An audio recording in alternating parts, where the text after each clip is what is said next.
Xo'sh, bugungi mavzu ma'lumotlar bazasi xavfsizligi, hujumlar va himoya usullari. Shu mavzuni ko'ramiz sizlar bilan. Reja ma'lumotlar bazasi haqida tushuncha, ma'lumotlar bazasining xavfsizligi tushunchasi, ma'lumotlar bazasi xavfsizligiga tahdidlar va hujumlar, ma'lumotlar bazasi xavfsizligini ta'minlash usullari va vositalari, zamonaviy texnologiyalar asosida xavfsizlikni ta'minlash. Shular bo'yicha ma'lumotga ega bo'lamiz bugun.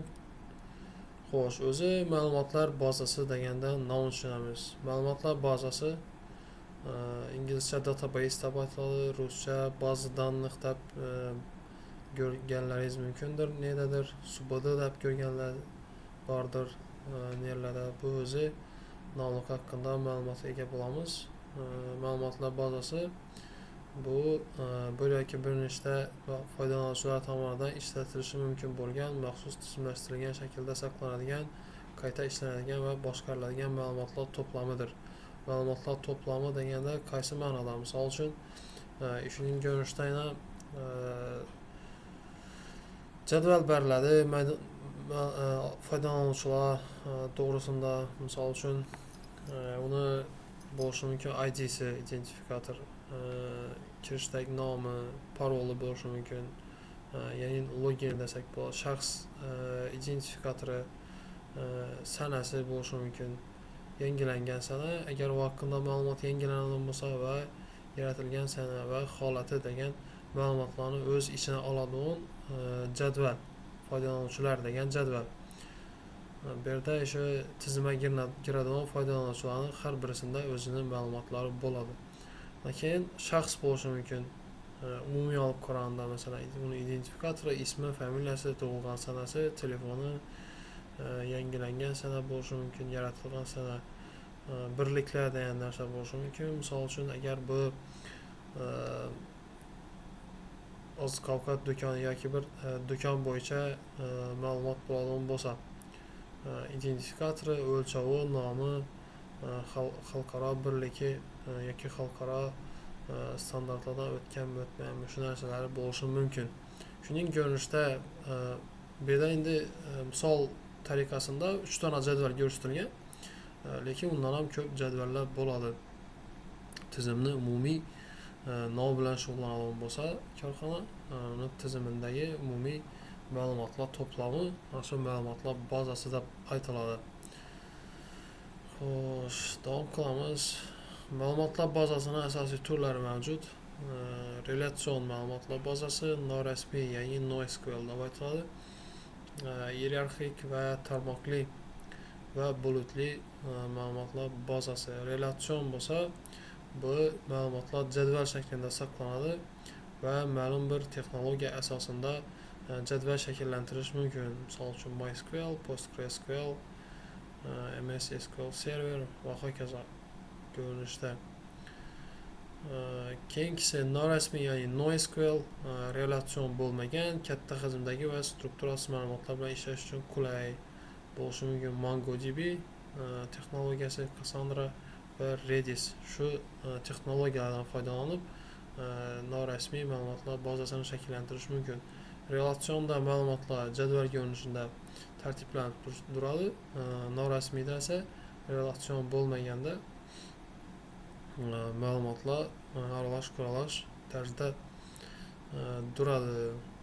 Iyerarxik va tarmoqli, daraxt yoki tarmoq ko'rinishida tashkil etiladi. Texnologiyalari IBM, IMS, bulutli, ya'ni cloud sistemalar, bulut xizmatlari orqali taqdim etiladigan bazalar bo'lishi mumkin. Amazon RDS, Azure Database, Google Cloud SQL shuning ko'rinishdagi ma'lumotlar bazalari mavjud. Shu texnologiyalardan foydalanib ma'lumotlar bazasini shakllantirishingiz mumkin biror tizim uchun. Tasavvur eting, siz korxona ochyapsiz va bu yerdagi tizimni shakllantirishda ma'lumotlar bazasini qurishingiz kerak. Va uni navodan boshlaysiz qurishni? shuni o'rganib olishimiz kerak bo'ladi. Uning uchun biza ma'lumotlar bazasi haqida ma'lumotga ega bo'lishimiz kerak. Ya'ni o'tgan slayddan ma'lumotlar bazasi nima ekanligini tushunib olishimiz kerak va aynan qaysi turini tanlasak bo'ladi. Biza uni effektivniy va xavfsiz ko'rinishda saqlash uchun ma'lumotlarni. Endi ma'lumotlar bazasi qaysi sohalarda qo'llanilishi mumkin? Shularni ko'rib chiqamiz. Masalan, bank tizimlarida qo'llasak bo'ladi. O'zi umuman ma'lumotlar bazasi axborotlashgan xohlagan tizimingizda qo'llanilishi mumkin. Nima uchun kerak desak, ma'lumotlar bazasi to'plangan ma'lumotlarni saqlash, boshqarish va tez topish uchun ishlatiladi desak bo'ladi. Xo'sh, bank tizimlarida moliyaviy ma'lumotlar bazasida saqlanishi mumkin. Misol uchun, mijozlar hisob raqamlari, pul o'tkazmalari bo'lishi mumkin, kredit ma'lumotlari, bank kartalari va hokazo ko'rinishda ma'lumotlar bazasi shakllantiriladi bank tizimlarida. Xo'sh, internet saytlarida bo'lishi mumkin. Ko'pchilik saytlar foydalanuvchi ma'lumotlarni saqlash uchun database ishlatadi. Misol uchun, login parollaringiz, biror saytga kirjakdagi sinf profilingiz, 8 ta ma'lumotlar umumiy, kommentariy yozganlari bo'lishi mumkin, buyurtmalar, mijozlar haqida ma'lumotlar bo'lishi mumkin va yana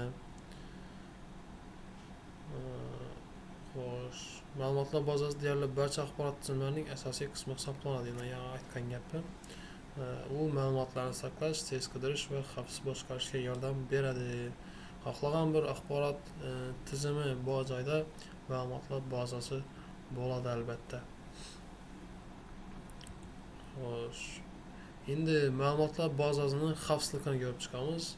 O'zi bu ma'lumotlar bazasida saqlanayotgan ma'lumotlarni ruxsatsiz kirish, o'g'irlash, o'zgartirish yoki yo'q qilishdan himoya qilish jarayonidir. Ya'ni siz ma'lumotlar bazasini shakllantirdingiz o'zingizning korxonangiz uchun. Endi uni xavfsiz tarzda saqlashingiz kerak. Xavfsiz tarzda deganda nima tushunamiz? Ruxsatsiz kirmasligi kerak kimdir ichine girib, sizdan so'ramin, ichine girib ma'lumotlaringizni o'g'irlab qo'ymasligi kerak, o'zgartirmasligi kerak. Ya'ni yo'q qilishdan himoya qilishimiz kerak bo'ladi. Bu ma'lumotlar bazasi xavfsizligi hisoblanadi. O'tgan darslarda aytganimdek, ma'lumotlar bazasi xavfsizligi 3 ta asosiy tamoyillar asoslanadi. O'zi umuman xavfsizlik jihatdan xavfsizlik tushunchasi, axborot xavfsizligi tushunchasi bor joyda o'sha SIA triadasi yuradi. Ya'ni bu ma'lumotni faqat ruxsat berilgan foydalanuvchilar girishi mumkin bo'lganligi, ya'ni maxfiyligini ta'minlash, keyin yaxlitligini ta'minlash, ya'ni ma'lumotlar noto'g'ri o'zgartirilmasligi kerak, mavjudligini ta'minlash, ma'lumotlar kerakli paytda mavjud bo'lishi kerak. Ya'ni shu 3 narsaga axborot xavfsizligi bor joyda amal qilinadi. Shu bilan bir qatorda ma'lumotlar bazasi xavfsizligini ham shu 3 qoida asos bo'lishi kerak bizada. Xo'sh, davom qilamiz. Ma'lumotlar bazasiga qilinadigan asosiy hujumlarni ko'rib chiqamiz. Xo'sh, birinchisi SQL injection deb aytiladi. SQL injection, ya'ni eng mashhur hujumlardan birisi, hujumchi SQL serveriga zararli kod qo'shib bazadagi ma'lumotlarni o'qish yoki o'zgartirishi mumkin. Misol uchun, o'ng tarafda database ko'rsatilgan, ishining ko'rinishida va login qismi bo'ladi. Saytga yoki biror tizimga kirishdagi login qismi. Ya'ni siz login va password yozasiz, to'g'rimi? Shu joyda ma'lum bir so'rov yoziladi SQL injectionda va bu so'rov saytni yoki tizimni shuning joylashib qo'yishi mumkinki, uni ma'lum kodlarni o'zgartirib berishi mumkin. Misol uchun ham keyingi slaydda ko'rsak bo'ladi shu misolni.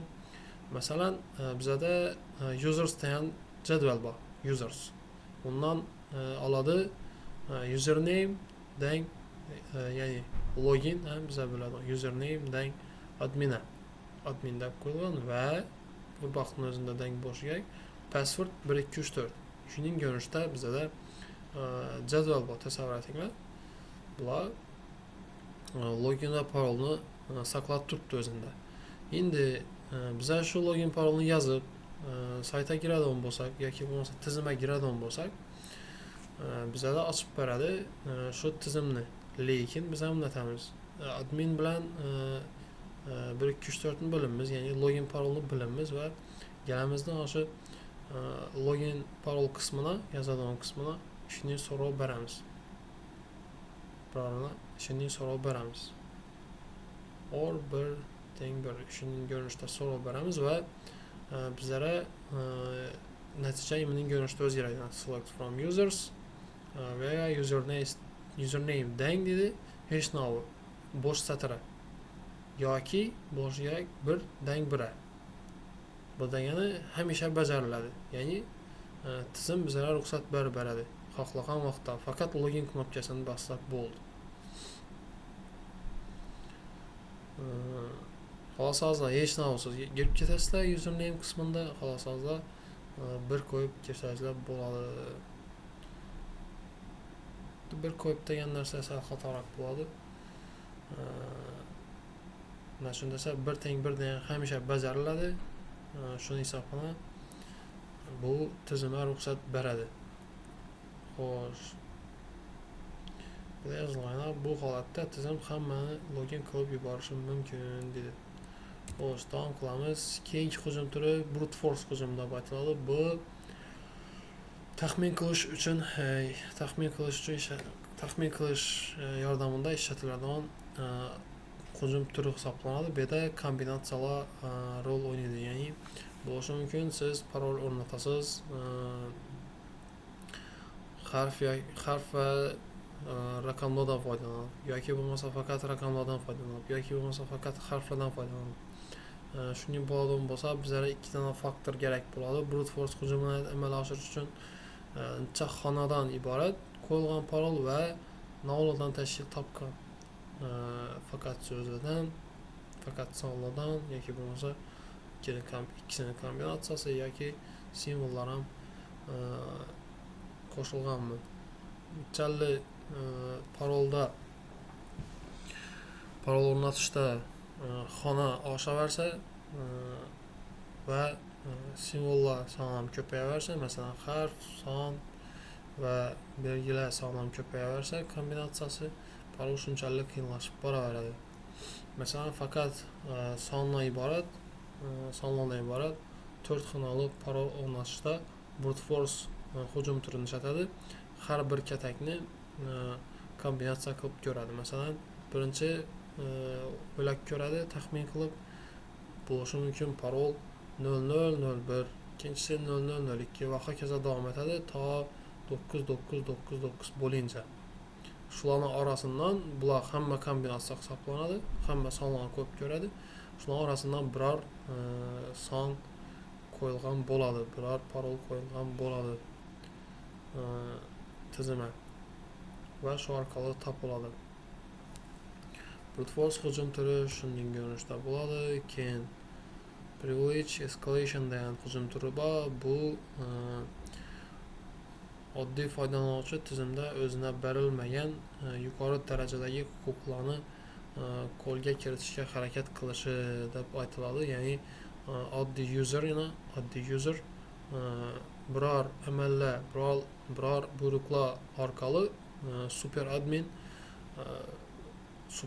huquqini olishga harakat qiladi. Misol uchun biza super adminmiz va bizani qo'l ostimizda userlar bor, ya'ni kompyuterlar bor, boshqa kompyuterlar. Shu kompyuterlardan biri super admin bajarishi mumkin bo'lgan amallarni bajarishga harakat qilish biror buyruqlar orqali bu privilege escalation deb aytiladi. Bu yerda ma'lumotlar bazasini agar super admin huquqini oladigan bo'lsa, ma'lumotlar bazasini girib biladi, ma'lumotlar bazasi bilan ishlab biladi, ma'lumotlarni olib neradir yuborib biladi. Super admin huquqini oladigan bo'lsa. Xo'sh, keyin DOSPA Denial of Service. Bu serverga juda ko'p so'rov yuborib, ma'lumotlar bazasini ishlamay qolishini olib kelishi mumkin bo'lgan hujum turi hisoblanadi.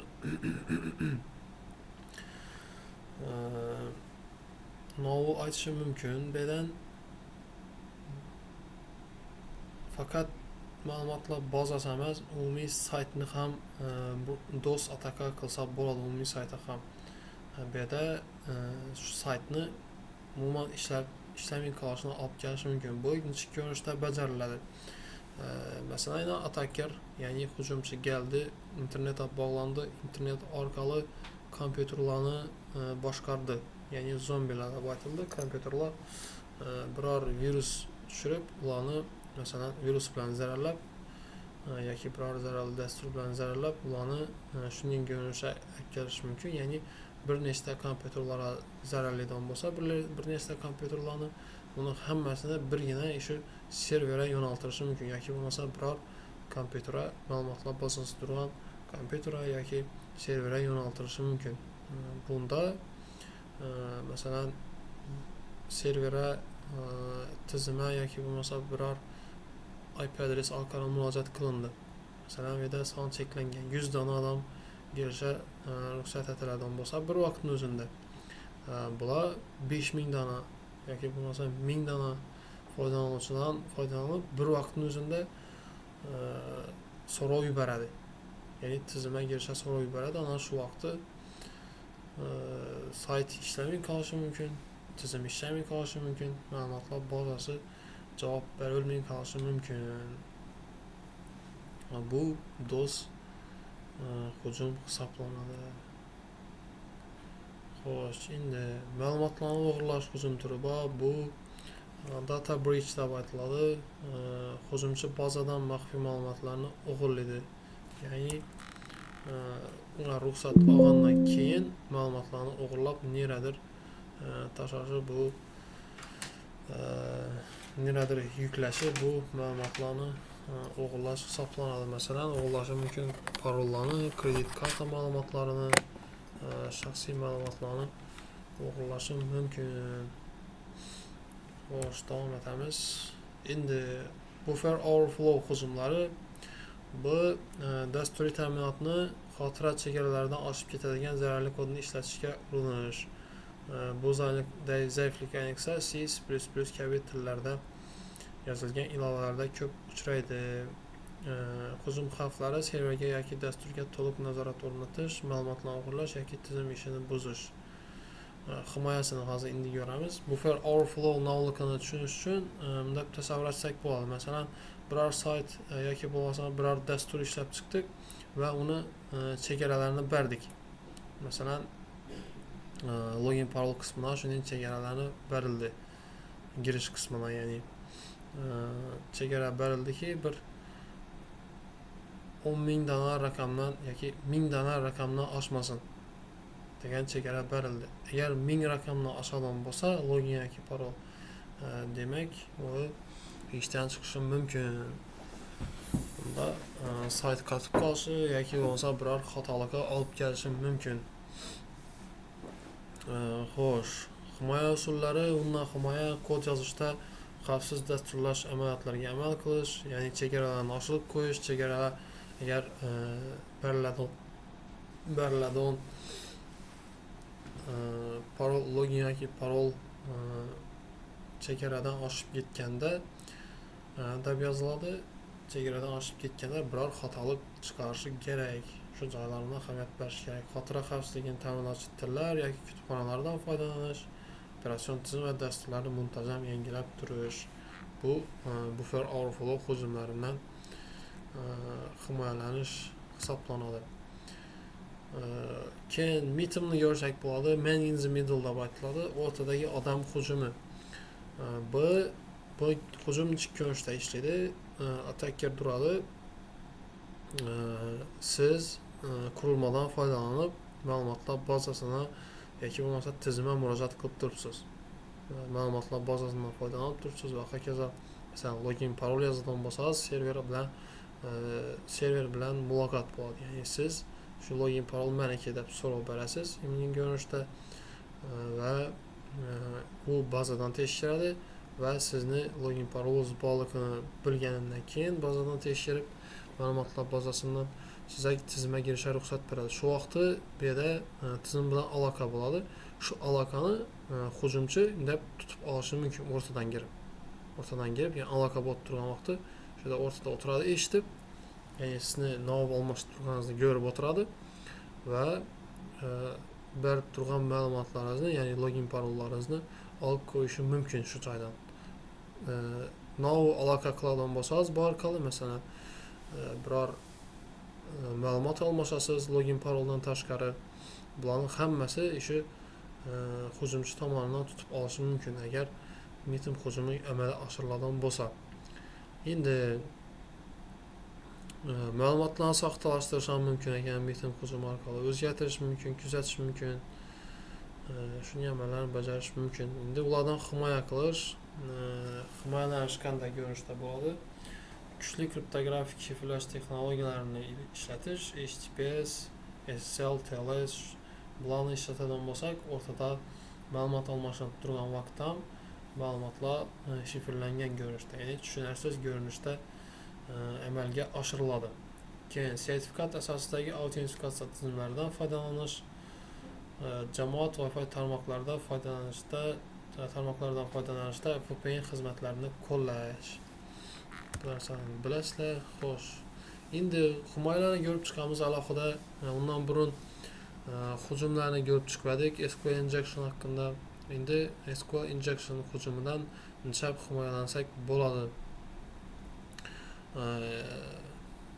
Prepared statements, ya'ni parametrli so'rovlar ishlatish kerak. Input validation, foydalanuvchi kiritgan ma'lumotlarni tekshirish kerak. Chunki Node.js turibdi. ORM texnologiyalaridan foydalanish kerak. Web application firewall qo'llash kerak. Firewalllarni bilamiz. Database foydalanuvchilariga minimal huquq berish kerak, ya'ni ko'p narsalarga ruxsat beravermaslik kerak. Oddiy foydalanuvchiga ma'lum bir darajada cheklab qo'yish kerak bo'ladi. SQL injection hujumlaridan himoyalanish uchun endi brute force hujumidan foydalanish, kuchli parollar o'rnatish kerak, kamida 8-12 belgi, account lockout, ya'ni bir nechta noto'g'ri urinishdan keyin bloklash kerak. Masalan, telefonlarda shunday-ku 4-5 urinishdan keyin bloklab qo'yadi sizni yoki biror vaqt beradi. Ular chegarasi bor, xullas, uni shu chegaradan oshgandan keyin bloklab tashlash kerak bo'ladi. Ruxsat bermaslik kerak, hamma kombinatsiyani amalga oshirib qo'yishadi. Captcha ishlatish kerak, two factor authentication, ya'ni ikki faktorli autentifikatsiyalarni qo'llash kerak. Login urinishlarni log qilish. Agar ikki faktorli autentifikatsiya qo'llaydigan bo'lsangiz, brute force orqali birinchisini topgandan balkim ikkinchisini topib bilmay qolishi mumkin. Agar siz kuchli parol ishlatadigan bo'lsangiz, shuning faktorlari bor. Login urinishlarni log qilish, ya'ni bu login urinishlarni log qilish, o'sha login paytida nav amal bajarilib turibdi, ya'ni so'rovlar ko'p tarzda bajarildimi, shularni hammasini hisobot qilib yozib oladi. Keyingi hujumdan privilege escalation hujumidan himoya, bu least privilege prinsipi minimal huquqlarni berish, ya'ni biror